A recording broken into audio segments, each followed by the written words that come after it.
What's up, guys? Coach Vass here. Thank you for joining me with OTF Audio Daily Beats.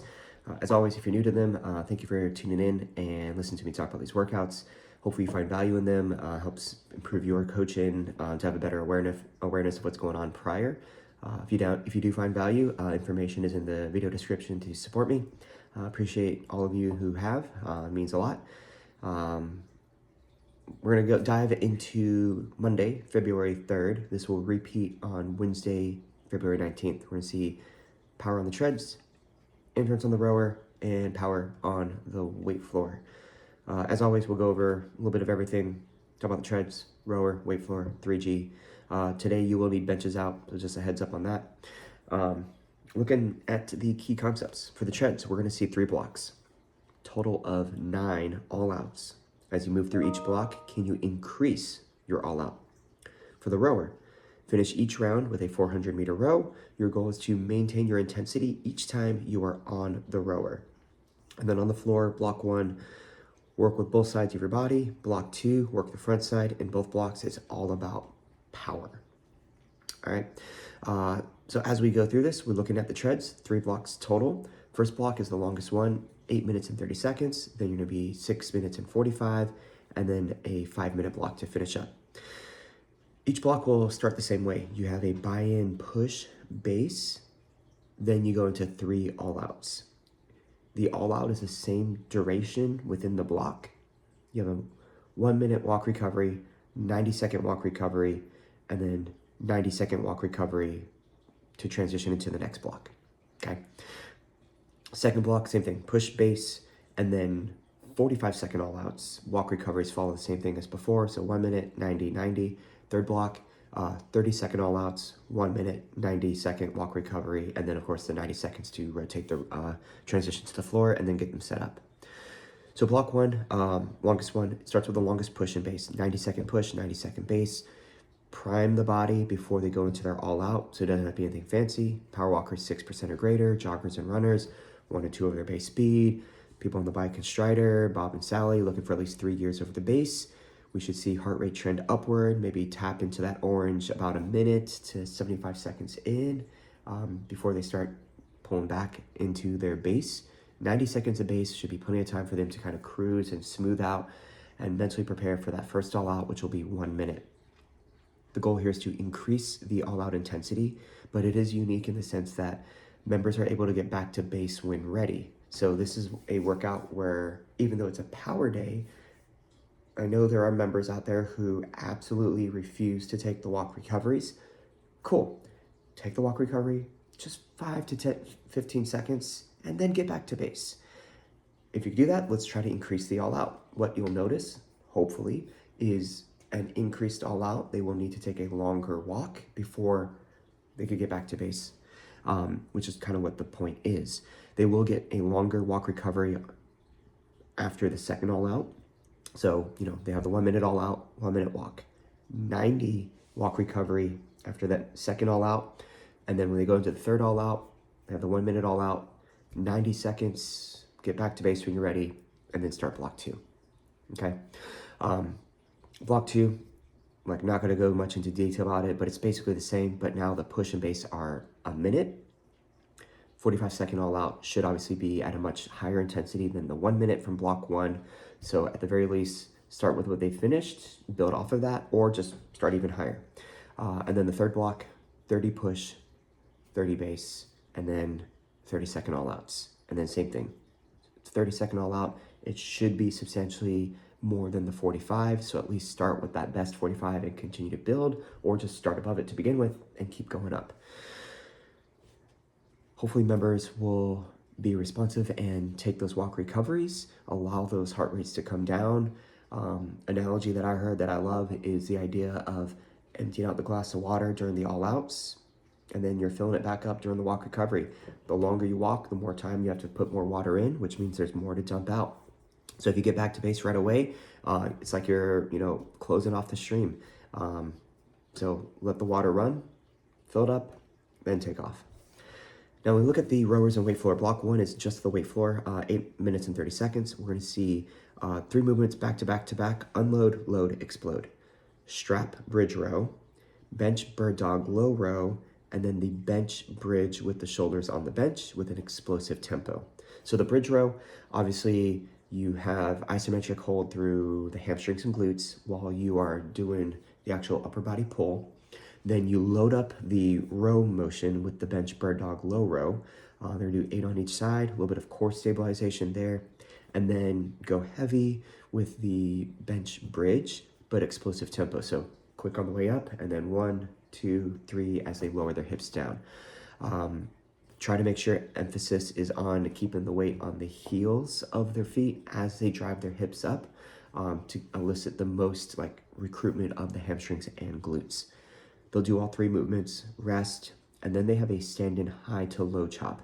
So hips and shoulders forward while the dumbbell's up by the shoulder as they twist quickly towards the hip. It's like they're buckling up their seatbelt. That foot should pivot to protect the knee. They'll do 8 and then 8 on the other. 8.5 minutes, they should get at least 3 rounds in, if not more. Now, block 2, this is gonna be work and rest. We're gonna see 4 exercises, rest after each one, all about power, and then they have an endurance row to finish out the circuit before they start over again. So they're gonna have bench lateral hopovers, 8 total. So one foot's on the bench, the other foot's down, they jump, hop over, there's one, then they come back. They could do like a quick tempo step up and then slow on the way down as an option to take the impact out. Then they're gonna have that single arm neutral grip thruster with rotation. Whichever side has the weight, they're gonna rotate the opposite as they drop down and drop and punch that weight up. Take the rotation out as an option there. Power push-ups from the bench, and then right into chest press with an explosive tempo. So they are hitting the lower body with the hopovers, and then full body with emphasis on the shoulder for the thruster. And then they got 2 chest exercises back to back, like pecs, triceps should be lit up at the end of that chest press, especially if they're doing a true explosive tempo, 2, 3 counts down, pause, and then punch a hole in that ceiling tile. Then they have a 400-meter push row. It's a push row, not an all out. So heart rate, hopefully, they're in the green at the start. If not, midway through in the green, and by the last 100 meters or so, they're tapping into that orange. Probably by the last 20 to 10 meters, they might even be high orange. But definitely don't want to feel breathless at the end, because they should be able to go back to the weight floor and pick up. Finisher is going to be power push-ups. They have 13 minutes and 15 seconds to go to do that block. Plenty of time for at least 2 solid rounds if they're taking plenty of rest, and the row taking probably close to 90 seconds to 2 minutes. Now we look at the 3G. We're gonna see 2 blocks on the treads, 1 block on the rower, 2 blocks on the weight floor. So block 1 on the treadmills, same idea, but slightly different. We're gonna start off with a 7-minute block. It's begin with a 75-second push, 1-minute base buy-in. Then we're gonna see 1 minute all out 3 times.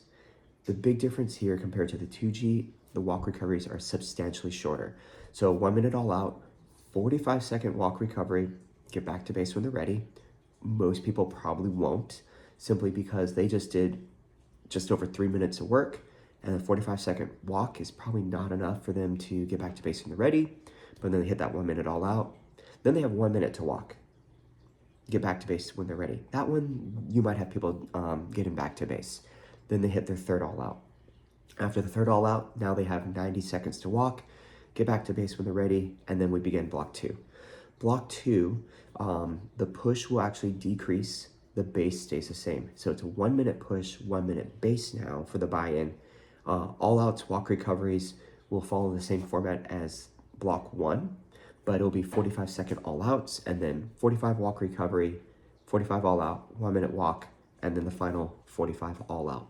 Same goal kind of applies as the 2G, increase the all out intensity each attempt, so maximize that walk.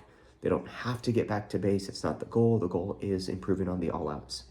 Now for the rower, they're going to do a 400-meter row with 2 med ball exercises, and they're gonna increase the intensity, and the goal is to actually complete it 3 seconds faster each round.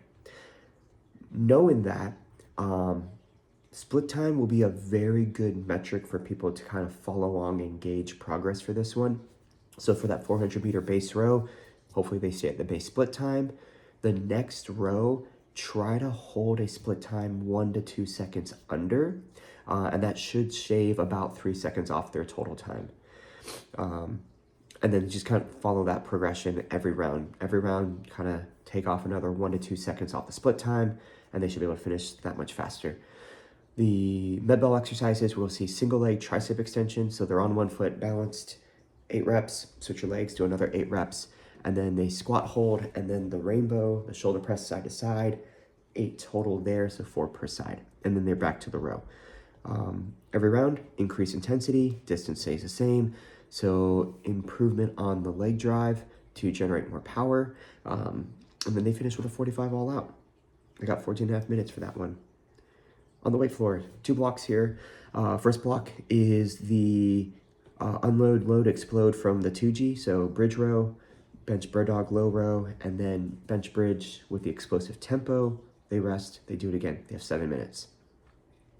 And then for the work and rest, they are going to only do 3 movements from that circuit, from the 2G. Lateral hopovers, thruster with rotation, and explosive tempo chest press. They still have the power push-up, but it is done as the finisher. So they're not going to have back-to-back chest exercises until the very end, depending on what they were doing prior to the launch of their 45-second finisher. Super fun, super spicy, good opportunity for splats on the rower, even on the weight floor. Those bench lateral hopovers are no joke. Those definitely get your heart rate up. But yeah, there we go. As always, any feedback, give me the heads up. Let me know. Shoot me a message. DM me. Leave a comment. You guys got this. Coach it down.